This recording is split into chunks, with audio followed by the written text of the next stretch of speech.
of science and spirituality.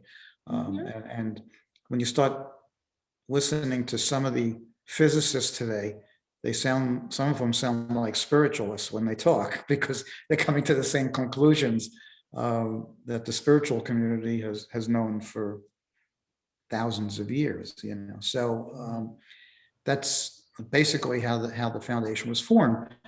We started with afterlife discussion groups because Fran and I we were searching for something, and we went to an organization that was made up of bereaved parents, a support group.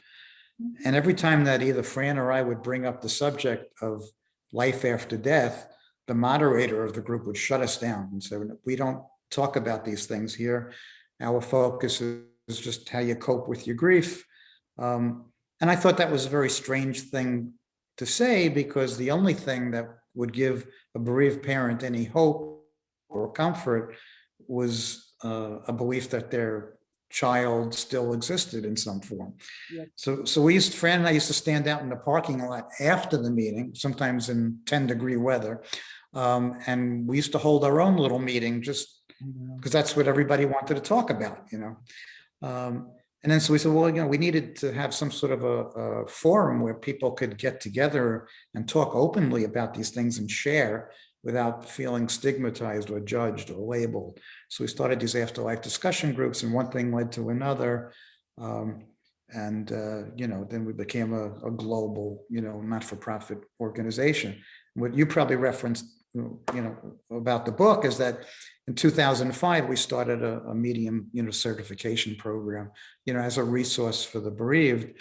And then so my life since 2004, when we formed the foundation, I've been immersed in all different types of evidence, but mediumship plays a big role. And, I've probably witnessed, 1,000 readings, and I've taken part in research. I've interviewed and talked with, many, many mediums over the years. And I wrote the book.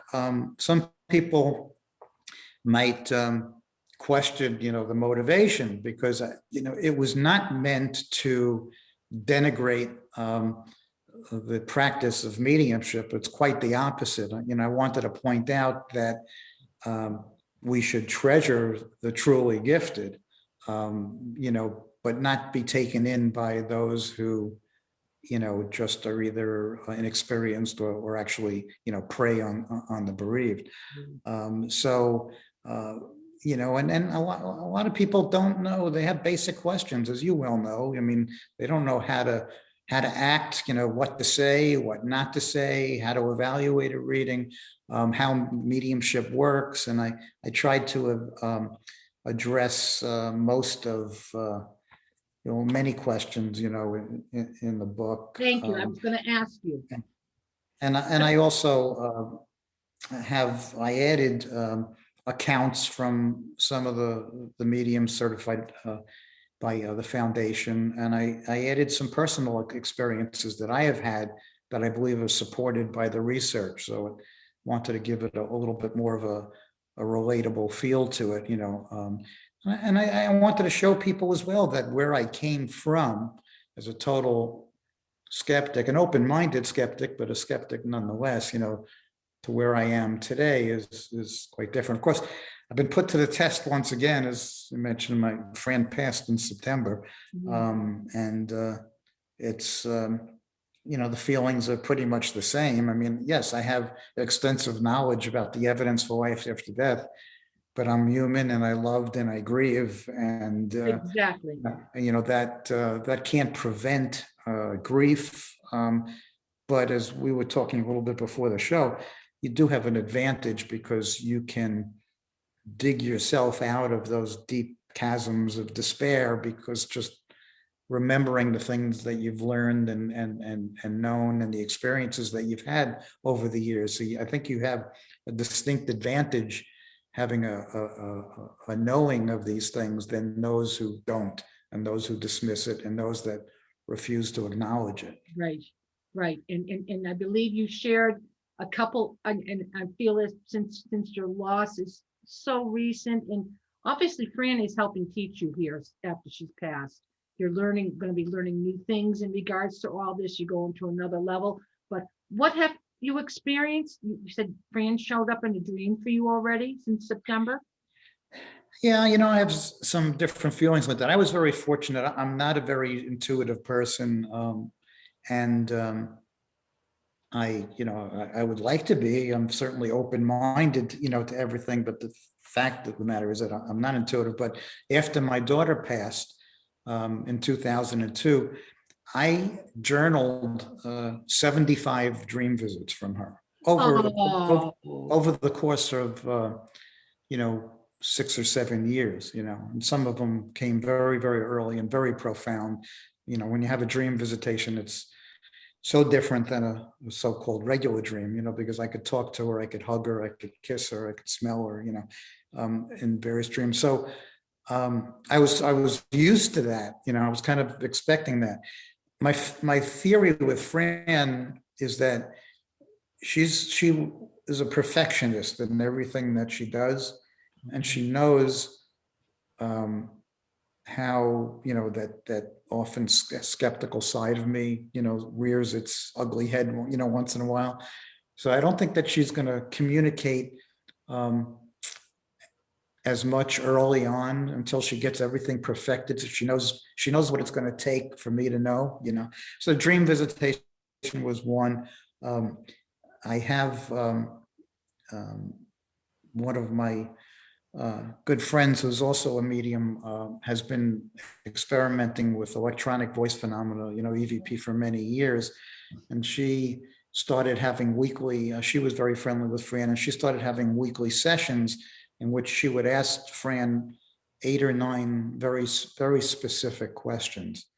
And we've gotten some, phenomenal responses, quite amazing things that, if you can eliminate the possibility of fraud, there's really no explanation. So I think that she is getting messages to me through the electronic, voice phenomena as well. So I mean, a lot of people think that, because of the work that we do and because of all the mediums that we know, that this is going to be easy and I'm going to get all these communications like gangbusters. It's not kind of the way that works, but right. But, And frankly, go ahead. I'm sorry. yeah, I in the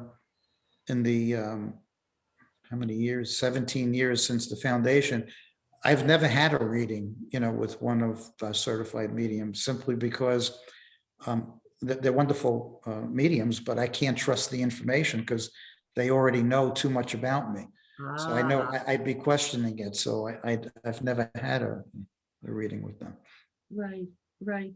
And the other thing that you touched upon, and I want to validate with you too on this, we're human. When we lose someone that we love dearly, we're still gonna be going through all that grief stuff, all the anger, the sadness, the loss, the list goes on, even though we know that their essence, I like to use the word essence, the essence of who they are has survived, and that they're around us, that they can connect to us, and they're not gone. They're not gone. That word dead, well, their physical body is ceased, is what's happened, really. The essence of who they are continues to survive. And Yeah. that's what we were all talking about. So feel the feeling, we're to feel the feelings that go on with the loss, but also use some of the wonderful gifts and tools that we've gathered. And I think we were talking a bit about that. Yeah. And I just want to, just for anybody who's listening, because I know there's a couple people here who are new right now listening, and I don't know who's going to listen to this down the road. Okay. Can you just let people know what an EVP is? Because I know what that is, electronic voice phenomena. Yeah, it's under the broader classification of instrumental trance communication. But what electronic voice phenomena is, it's quite simple, really. You turn on any recording device. Of course, back in the day, they were all the old, tapes that went around, but now they're all digital. Yep. It works just the same. Set your intention. You could ask a question or just ask a loved one to come through. Turn on the recorder for 30 seconds, 20 seconds. It doesn't have to be a long period of time. If there is a recording, you'll never hear it live as it's being made. I have no idea. Nobody's been able to explain why, but in all the EVPs and throughout history, you never hear it when it's being left. But when you play it back, you hear voices. The voices sometimes are unintelligible. Researchers, they like to classify them. That would be like a class C. A class B would be somewhat intelligible, but you really have to struggle to try to make out what it says. I mean, you hear a voice, but you can't make out the words. And there are these class A examples where they're very clear and there's no mistake. I used to take examples of electronic voice phenomena recordings that people had sent to me. And we used to hold these afterlife discussion groups. I used to play it for the group, because a lot of people make the argument that, well, it's just our mind's way of making sense out of gibberish. We're not really hearing what we think. But if I play the recording and for 10 people, and I ask all 10 people independently what they heard, and if they all heard exactly the same thing, that kind of refutes the argument that we're just making it up, because everybody's making up the same thing. Everybody's brain works the same way. So that's not logical. So these class A examples are really compelling. Somehow people in spirit are able to imprint their voice. Doesn't necessarily, it may not sound like them, not when they were human, but a voice on the tape. And you can play it back and listen to it. The reason I was always excited about it is that it's kind of tangible evidence. You have a physical recording that you can listen to. It's not a third party, kind of a thing. So, right. So, and you know what? People shouldn't think that it's going to happen right away. I know people that have dedicated years. It was 2 years before they got their first recording. Yeah. And the theory is also that the person that's doing the recording is actually acting as a medium, that it may have something to do with their own Energy. Energy. Yeah. Yes. Right. Okay, thank you. Good. Okay, your book. Hold it up again, please. This is what their topic is about. Okay. And yeah, the book it covers as I said, I tried to take all the questions that people have asked us over the years and that I've asked mediums to encapsulate that and give people an overview of how mediums work and what's involved. I mean, the difference, are mediums, spiritual? Do they do spiritual work? I mean, I get into a wide gamut of, I even have a section in there about scoring a reading yourself to determine if the reading was evidential. So, so far it's been well received. A lot of people seem to enjoy it. It's easy reading. It's I tried to be down to earth because I'm not an intellectual, so I wrote it. It's not an academic book. It's not meant for a scientific audience. It's meant for a general audience. And that's pretty much in all that we do. And we have a lot of medical doctors on our board and researchers that are used to giving talks to a professional audience. But whenever they do webinars or events or conferences for us, I always make sure that they tone it down so we all can understand, what they're talking about. A little more layman's terms. Yes. Yeah. Right. So we've subtly talked about a few of the topics that you've got in your book. For me, a lot of times, even in me seeking a mediumship reading for myself or going out to get some healing, I go with my intuition, of course, but references. Do I know anybody who has used a particular medium? What was their experience? I mean, that of course is the top of the list, but you're getting much more, what's the word I want to say? Much Well, more specific. yeah, you raise an interesting question because it is an issue because I've seen many times where somebody has gone to a medium and they rave about the medium, I think it's a wonderful, and then they tell their friend Sally about it, and Sally goes to exactly the same medium, and she has the complete opposite experience. The medium didn't get anything, and you wonder how does that happen, but. And I don't know the answer to that, but I suspect that there has to be a resonance between the person in spirit, the medium, and the sitter. And if that's not all Three-way connection. coming together, if one of those three parties, it's not clicking with it, it won't happen.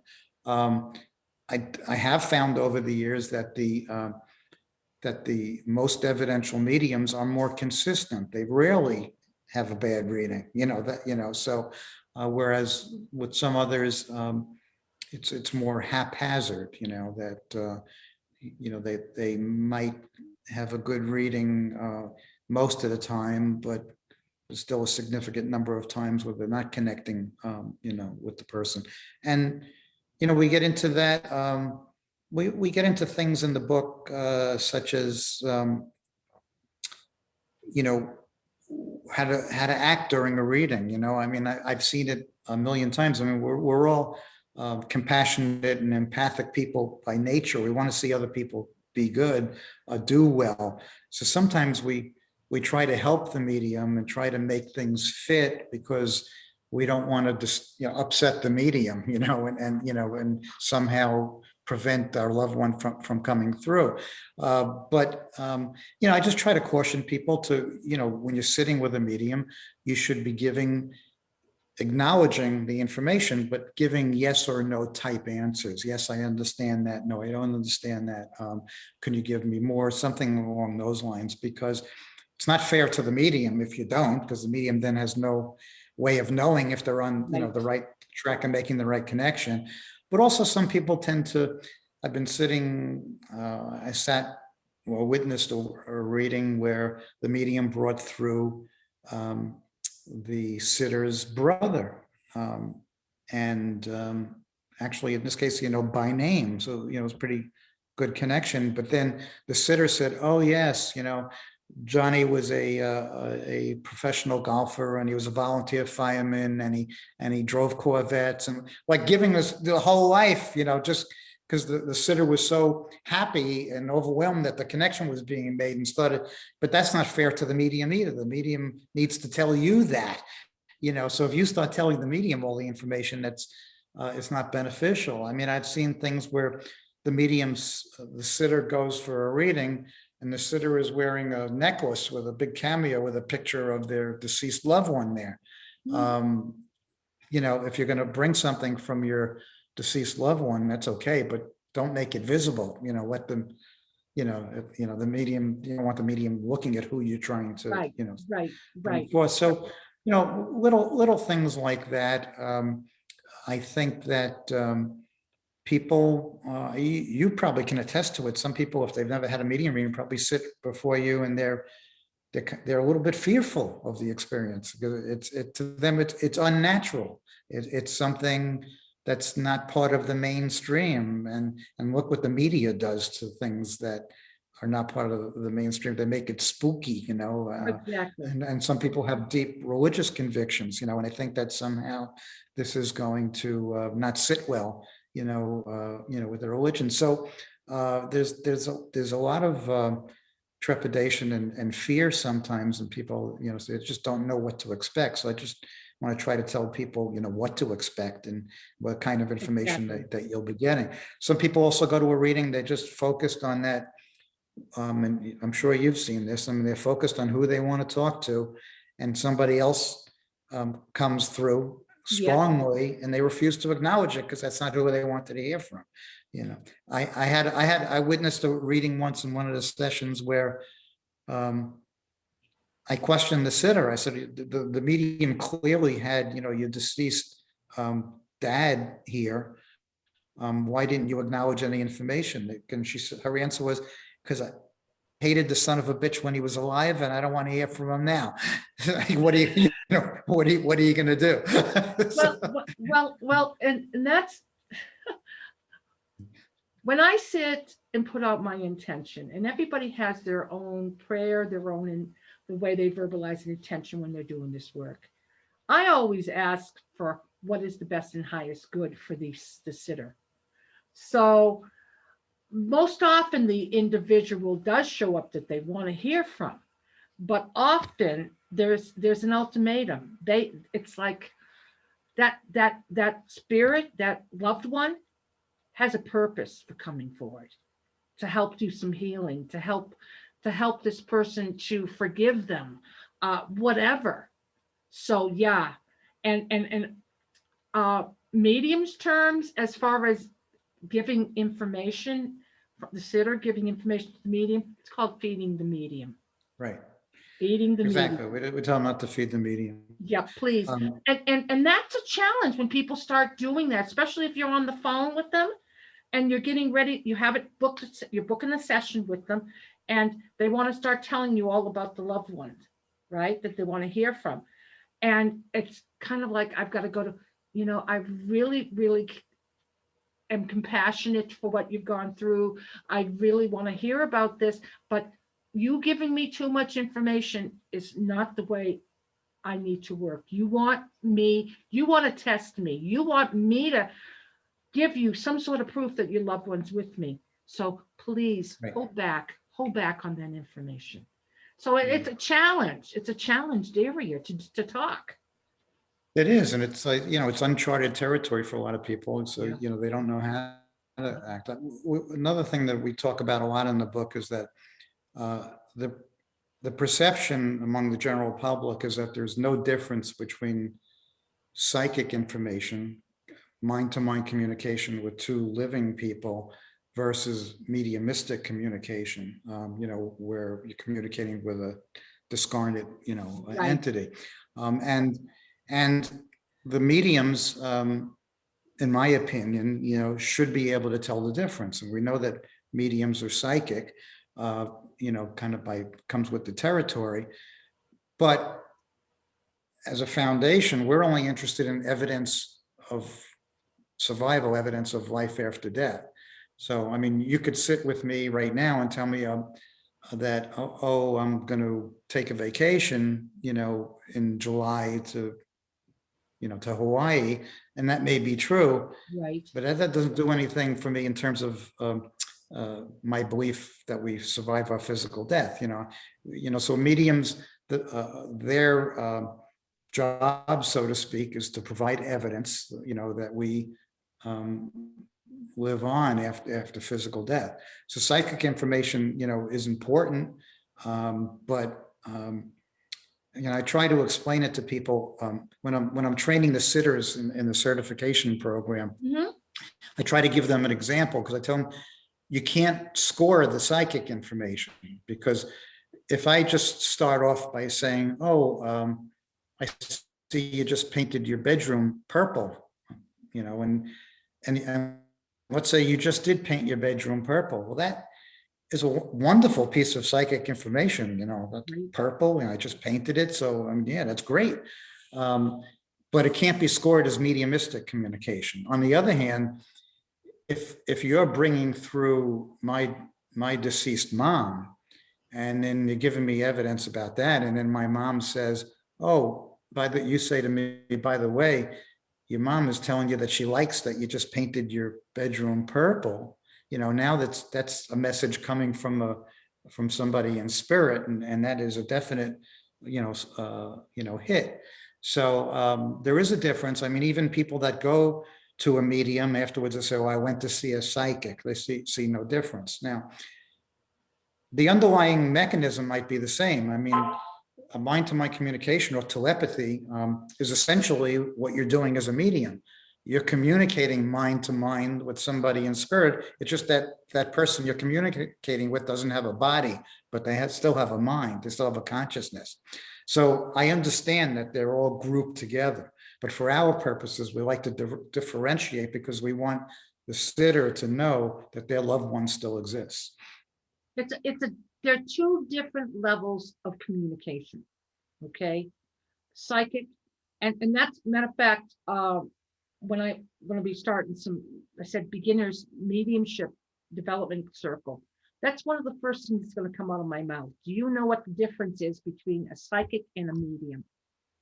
A psychic basically is the way I would terminology, give a definition to it, is tuning into the individual in and around them. Okay. A medium is taking it a level further. They're then going up and connecting to a loved one who may be able to give proof of that continuity of life, who they are, what they look like, personality traits, how they died, which is crazy, but that's the last experience they had here, and they're often remembered for that. So yeah, evidence. Yeah. It's huge. You know what, a question we get a lot, and I think I addressed it in the book too, is people say, how come mediums never tell us what the afterlife is like? You know, and the answer I usually have is because their job is really to focus on the evidence, you know, and then the person in spirit is getting through evidential information so that you know that they still exist. And it's hard enough for the medium to pick up the messages from the person in spirit, the evidence. Could you imagine what it's like to get a full description and a narrative of what the afterlife is like? It's not easy. I mean, of course, we know that there are channel reports in history of people who channeled spirit entities, and they wrote books about descriptions, you know, of the afterlife. But for the most part, mental mediumship today doesn't involve, you know, channeling. You know, it's picking up the evidence. So, I mean, I'll ask you. I don't want to flip the table here, but I mean, do you ever get descriptions of what the environment that they're in? Not when I'm working with a sitter. Not when I'm working in that three-way communication. Myself, the loved one on the other side, and the sitter, the loved one here on the earth plane. No, my information often might come on my own, Right. or I might pick it up from another book. I also do channeling, so it's like, no. And I want to go to, and it's interesting, I always go back to this when this show's on. Love Never Dies. That's what it's all about. It's about that relationship that was created between two individuals here on this earth plane, and that it continues, and that it is based on love. That's why mediumship is here. That's why EVPs are here. That's why another thing I wanted to mention is spirit art. And I know you have some wonderful artists that are involved with your foundation, but I also know one of my teachers is a fantastic spirit artist. And when I refer to spirit art for those listening, they can give a mental mediumship reading while they're drawing the art or after they're drawing the art. But the art is that visual depiction of that loved one. And it's an awesome piece of evidence. Awesome. It is, and I've witnessed it many times. Now, sometimes, you know, the likeness is not striking, but right. Sometimes it is. I mean, I know at a grief retreat a couple of years ago, a couple came in, and they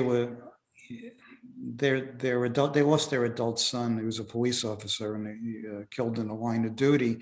And it was only about 6 weeks when they came to the retreat, and they showed up, and you know, the grief was just tangible. I mean, they couldn't smile. You know, they were really suffering. Right. And one of our mediums, you know, Joe Scheel, Yes, was at the event. He's a spirit artist. He's a fantastic artist in his own right. So that's a great combination.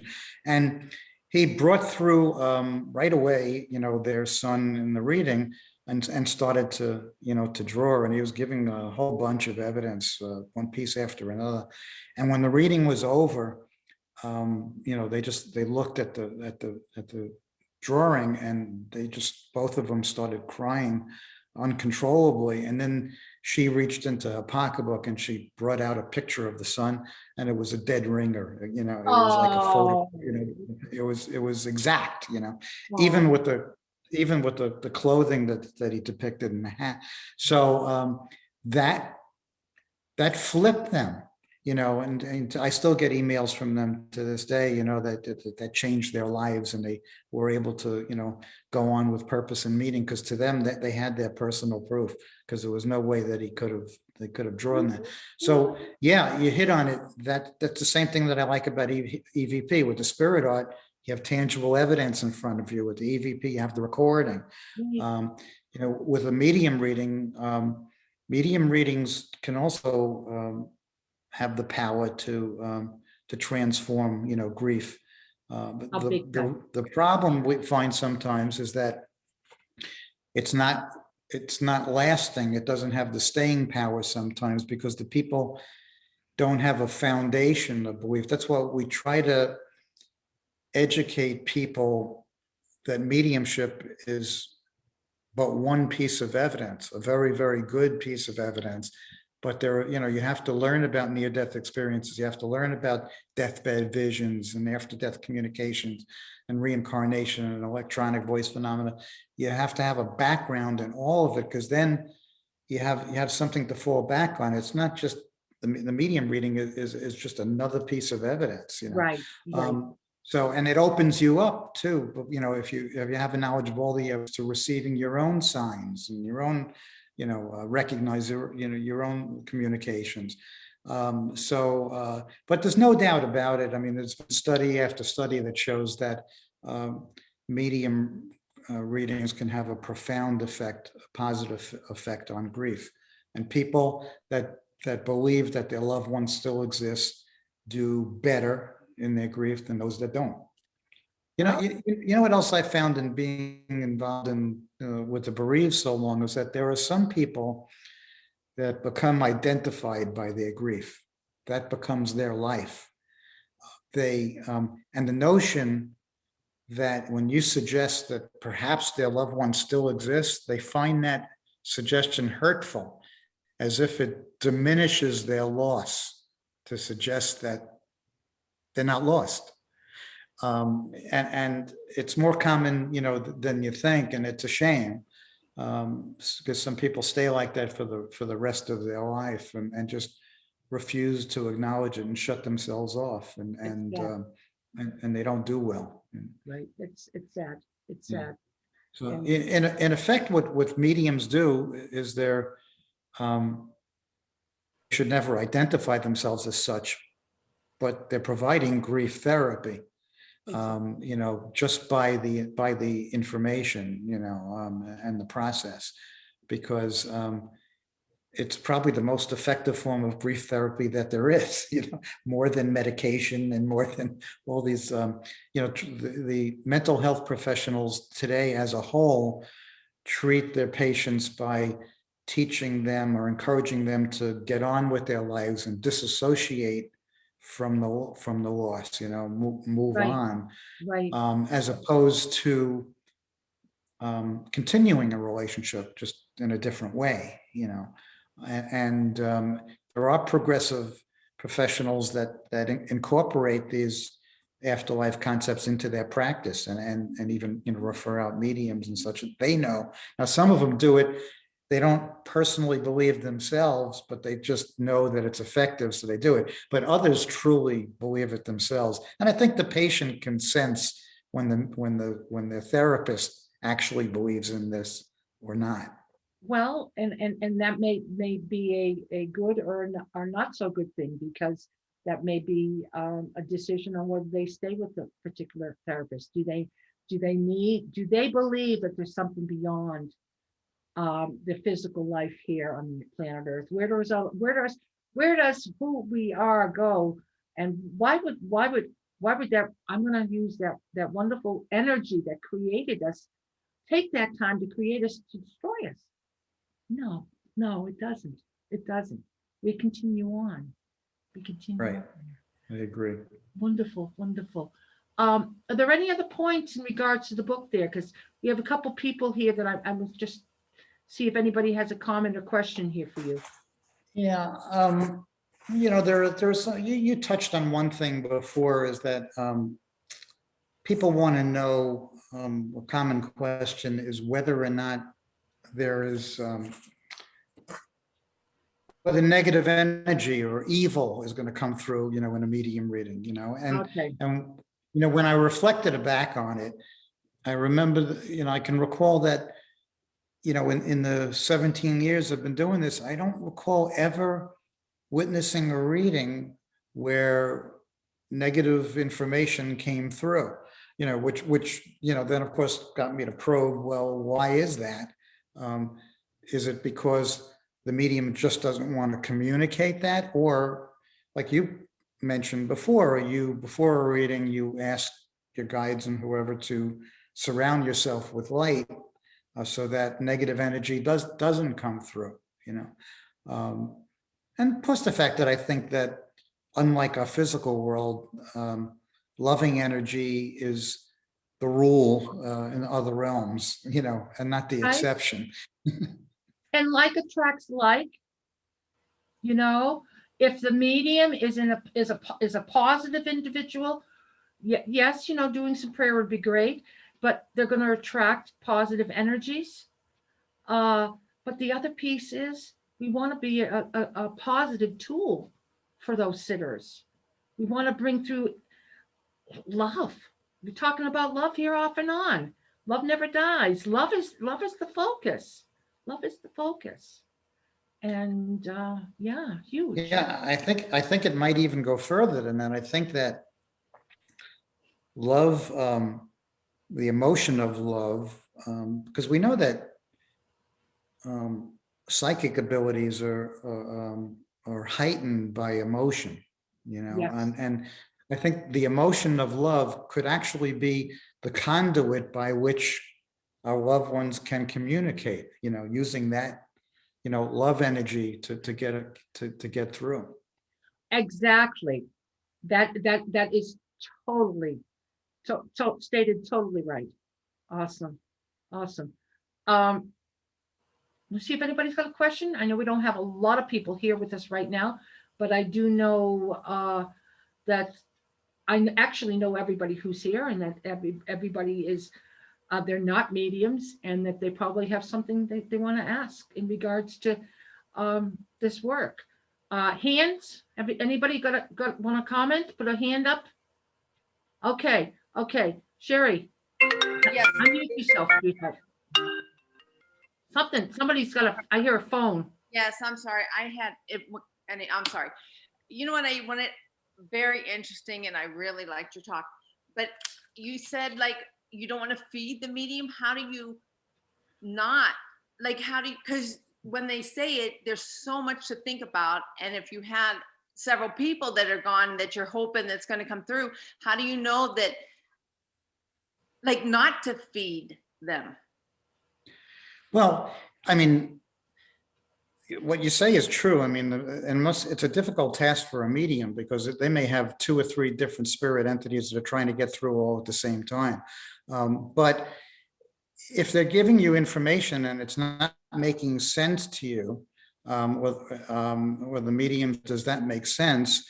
You could say, I'm not sure, can you give me more? And then they use that as a cue to go back to spirit to ask for more evidence.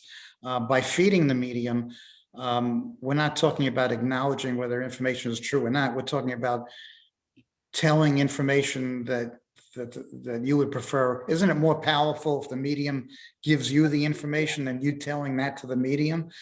So and plus, as I mentioned, it's not fair to the medium, because that information may be coming through, but you already told them, so they don't have the opportunity to give it to you. I mean, the person in spirit is looking for any way, that's their primary goal, and from day one that they start to communicating, to let you know that they still exist.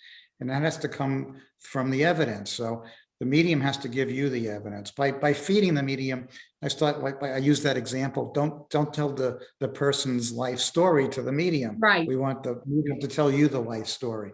But I know it's difficult. It's not an easy thing to say no. But the mediums will tell you that don't be afraid to say no. I need to know. I need the know to go on. I mean, I witnessed a reading once where it was only a 15-minute reading, and the medium said that he had the deceased mother's her deceased mother with him, and started to give all the information on the person's deceased mother, but the mother was not deceased; she was alive, and the sitter never thought to tell the medium that my mother's not dead. So the medium spent the whole 15 minutes getting information from this person in spirit who wasn't in spirit. So that's not fair to the medium at all. If the sitter would have just said, no, my mom is not in spirit, the medium then would have asked for more information or moved on to something else. So absolutely, you have to divulge the information. I once, and I learned from it. I once witnessed a reading where the sitter, I knew something about her personal life, because I knew the sitter, and the medium. I happened to be nearby. It was taking place on Zoom, actually, and I heard the medium bring through this woman's deceased husband by name, his profession, his manner of death, his likes and dislikes, and the medium was nailing everything, and the sitter was nope, nope, nope, and like after the reading was over and just giving the medium beds, I wanted to shake her and said, Ethel, the woman brought through your husband by name, everything about him. Why didn't you acknowledge it? It turns out she couldn't hear. She was hard of hearing, and she didn't understand anything that the medium was saying. And instead of telling me this or saying, I felt horrible. Now the reading was over. I could have reconstructed the reading because I knew the sport woman's personal information, so we were going to make some allowances for it. But that's an extreme example of not providing the information to the medium that they need. Right. It's a good question, because it is a difficult task sometimes, especially you get excited, especially if it's never happened before. The medium all of a sudden is making a connection with your loved one, and you want that to continue, and you try to make that continue by giving more information and hoping that the medium will pick up on it. So right. And Bob, too, here I want to share with the ladies here too, is if you come to see a medium and it's too early, your emotional state can interfere too. And so it's almost like you need to kind of go with, does it feel right to do it now? Am I, yes, you're grieving, but how can I explain? It's almost like there needs to be a little bit of a balance there. yeah, there could be a block in your grief, and I did talk about that in the book, because another common question is, how soon after my loved one passes should I go to see a medium? And there's no clear-cut answer to that, because on the one hand, you would say that, well, you're in so much grief that, it's not a good idea, and plus the fact, to go so soon, plus the fact that I believe that when you pass over into the next realm, especially if you didn't even believe that in an afterlife, this has to be a little period of adjustment before you kind of get your act together and trying to feel out your new environment and learn to be able to communicate, or maybe seek help from others where you are to communicate. So you would think that a period of time would have to elapse. However, I've seen many, many cases where spirit comes the same day that they passed. There are, crisis apparitions, they're called, in history, where you don't know that you think your loved one is very much alive, and you all of a sudden you see an apparition, or you see your loved one, or you get a communication, from your loved one, thinking, very much that they're alive. And then you find out only later that they passed in the same time that you saw them, so there are plenty of people that get communications, not necessarily through mediums, but personal communications where they will come to them very soon after physical death. So I don't think there's any right or wrong answer, but as you mentioned, you kind of have to make that judgment for yourself. Am I going to be able to handle the information? Am I going to be open to it?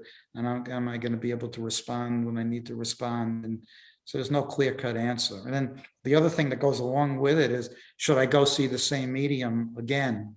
Should I always go to see the same medium? My view is that it's more evidential if you have this information coming from multiple sources than one, because you, as the medium, you might remember some of the evidence that you gave, although you probably don't, but you might remember bits of information that you already gave to this same sitter. And I understand the feeling from the sitter that they want to go back to the same medium because they feel that medium has a close connection to their loved one. So they don't want to go to anybody else. They want to maintain that because if my loved one came through that medium before, they'll come through that medium again. But the research shows that if they come through one, good medium, they're going to come through other mediums as well. So for me personally, I would rather go to, different mediums, just so I have, multiple validations from different sources. Good. We're running out of time here. Is there another quick question here somebody has? I don't know what your time is. If we can go a few more minutes here, Bob. Somebody else got a question? Comment? Can I just ask one more? Yeah. Go ahead. You certify the mediums? Yeah, we have a procedure. It's involved. It involves, vetting and applications and so forth. And then when it comes to the point of the medium being invited into the sessions, they do a series of 5 different readings for 5 different sitters who are trained in scoring. And then we have 4 different scoring methods, actually 5 different scoring methods that we use. And basically what we're doing is we're taking the total pieces of information given, and we're scoring how many of those total pieces of information were a hit, in simple terms, So the higher percentage of hits that you get, the higher the score will be. Now, we also take into consideration how specific a piece of information is. So if Pamela is giving me a reading and she can pretty much size up how old I am, and if Pamela says to me, I have your grandmother in spirit, is your grandmother in spirit? Well, yeah, because if she was alive, she'd be 130 or whatever, so, that I'd have to mark that as a sitter. I'd have to mark that as true because it's true. My grandmother is in spirit. But if Pamela said to me, I have your grandmother Rebecca here, and my grandmother's name was Rebecca, well, that should be weighted more heavily than the general piece of information. And it is, so we score that. It's weighted so that the more specific the information is, the more weight it carries. So it's not a foolproof system. The very process of being evaluated it can be unsettling to a medium. They're never put in a position like that before. You have to deal with technology and everything else. And it doesn't mean that if a medium doesn't gain certification, that they're not a very good medium. It's just that we can only go by that section of time, that we evaluated. And I know that there are, thousands of great mediums in the world, but they never came to us for certification. So we can only go to, to the ones that came to us. But one of the problems that I don't mind telling you that we found is, and we started this as a resource for the bereaved, and The fact is that many of the mediums that we certified back in the day have gone on to become famous. And once they become famous, what happens? They either stop doing readings, or they have a 3-year waiting list where they charge obscene amounts of money, and we don't have any control over that. So now if you're bereaved and you desperately want a reading and you call up your medium that you see and they say, okay, I can see you in 3 years, and it's $800, and what good does that serve? So the answer is we need to certify more mediums and have a broader resource for people, because the mediums, unfortunately, once they become famous, they really don't serve our purposes anymore. I mean, they do good work, and they help promote the foundation, and they may appear at conferences or events, but on an everyday basis as a resource, not so much. Well, and the other piece is, and I know this because I've checked out your certification and what that all means, is that often they're part of their becoming certified with you is that they are offering some of their free time to do some of the workshops with you and other things for the foundation, right? Yeah, I mean, we're 100% all volunteer organization. Nobody's ever gotten paid for anything. We ask the medium, really, we don't ask them much, but that we do ask them to do at least one thing per year. That could be in a raffle reading that we do as a fundraiser, or at a conference, or at a grief retreat, or an event, or on the radio show, and so forth. Somebody mentioned this to me the other day, but I never realized it, is that the only person that we've ever been involved with all those years, the only people that have gained anything monetarily from their affiliation with us have been the mediums.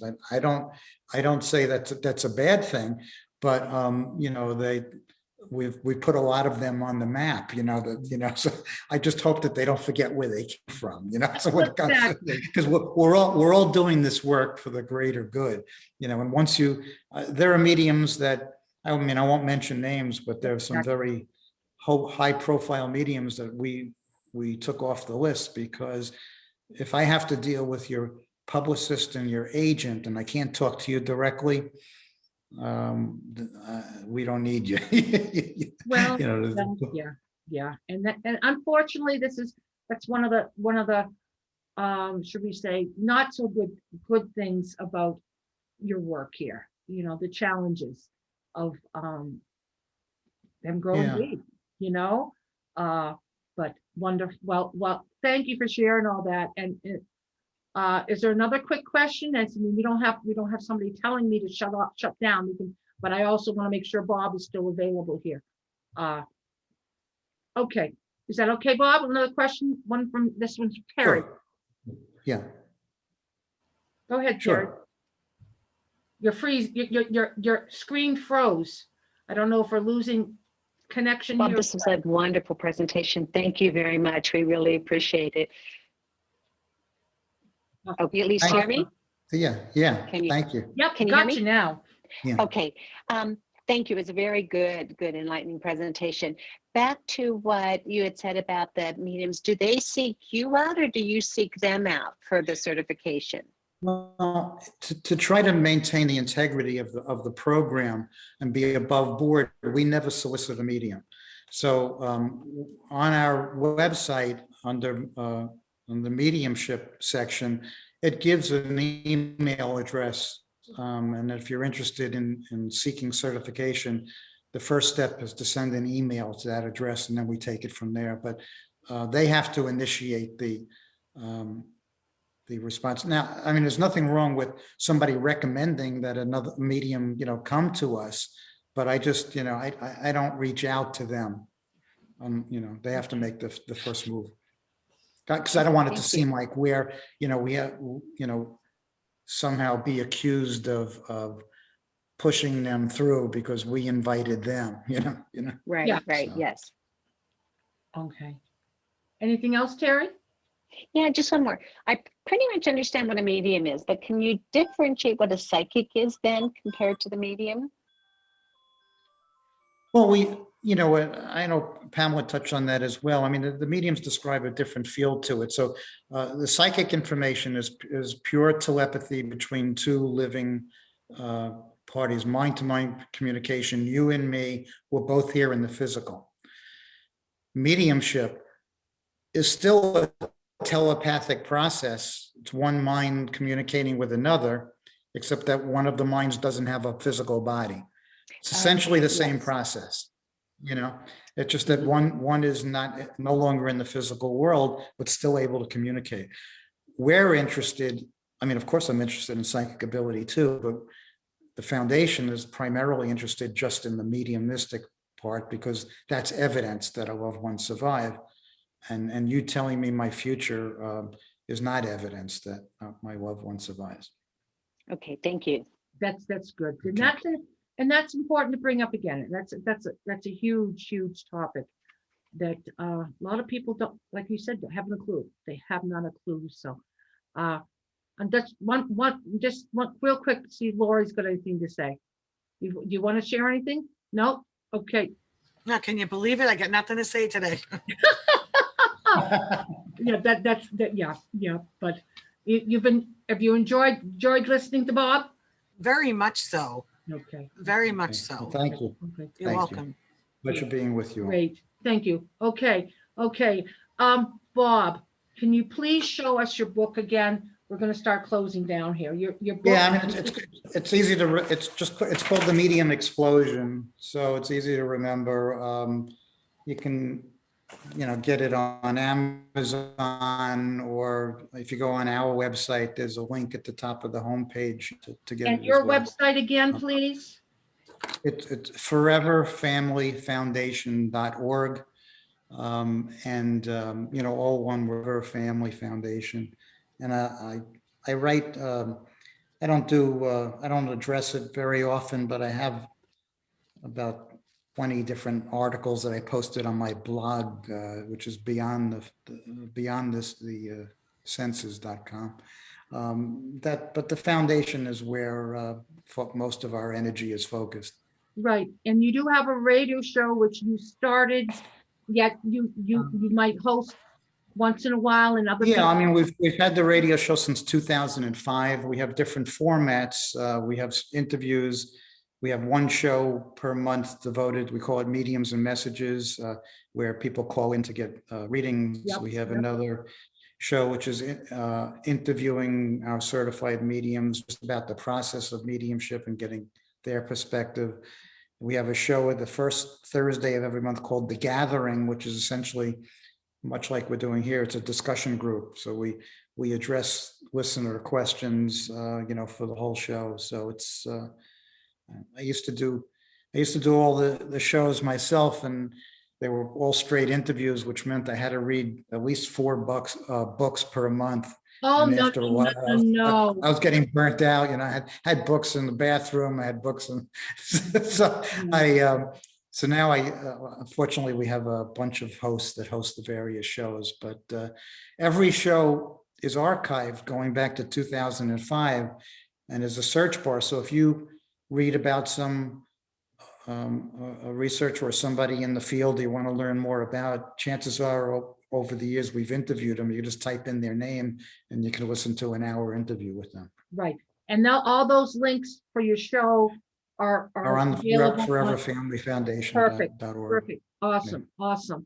Let me see. And wow. And it sounds to me like and Fran's going to be giving you some new directions with this. I don't know what that means, but I'm sure you understand that. I'm sure she is. She's kicking me in the ass as we speak, I'm sure.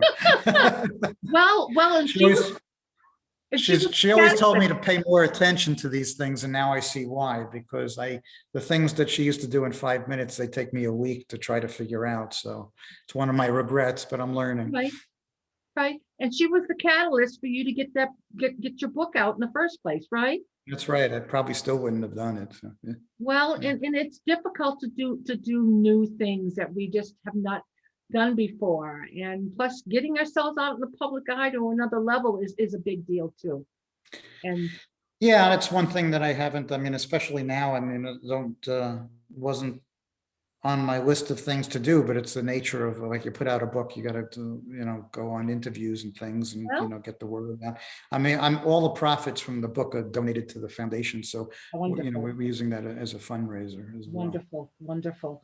And I want, I want to thank you, Bob, for being. You're welcome. Thank you for all the wonderful work you're doing, and I'm glad, I'm grateful to meet you so that we can connect in whatever way, because we both have a compassion for loss, for loved ones, for spirit, for that connection between the two worlds. And actually, a friend of mine said that you'd be on my show again.